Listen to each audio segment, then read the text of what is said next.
各位街坊，咁反人類嘅設計你見過未？左手邊咧就係我哋賣緊過千萬嘅大平層，而右手邊咧就係我哋今期視頻介紹嘅40零萬嘅 loft 公寓。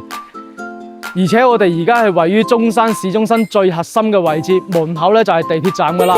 我哋而家入去嗰個園林咧係同一個景觀、同一個 view， 同埋享受住同一個配套。走，事不宜遲，我哋去望下。咁而家我哋係加推緊嘅3棟呢個位置嘅。咁呢間咧就係500尺嘅單位，望翻出去嗰個 view 咧係非常之正嘅。咁樓下咧就係地鐵站噶啦，翻香港亦都非常之方便。而家開發商咧係搞緊活動，46萬就可以攞得一間噶啦，而且係買一層送一層嘅。咁樓下嘅話咧係做到一個餐客一體，樓上咧就係休息區，而且我哋自己嘅物業咧係用翻第一太平戴維斯嘅。OK， 咁我哋上去望下啲房究竟係點樣嘅。